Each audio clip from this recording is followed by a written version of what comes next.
আপনার জানা মতে শাওয়ালের রোজা রাখার সময় প্রচলিত কোনো ভুল আছে কি না, যা আমাদের এড়িয়ে চলা উচিত?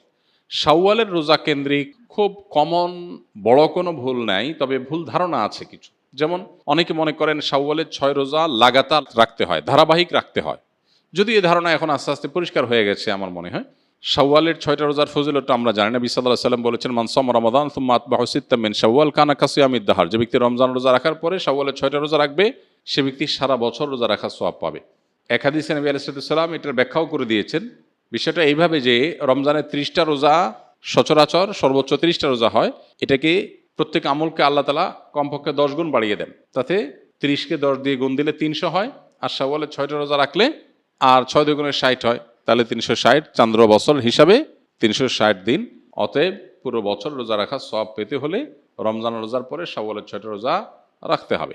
এই রোজা রাখার ক্ষেত্রে কোনো ধারাবাহিকতার শর্ত নাই, ভেঙে ভেঙে রাখতে পারেন, একসাথে রাখতে পারেন, যেভাবে খুশি রাখতে পারেন। এটা হলো একটা ভুল ধারণা সাধারণত, যে একসাথে রাখা লাগে কিনা অনেকের ধারণা হতে পারে। এর বাইরে আর তেমন কোনো মেজর ভুল দেখি না। রমজান রোজা যেভাবে রাখেন সেটাও একইভাবে আপনি রাখবেন, শাওয়াল মাসের মধ্যেই রেখে দিবেন।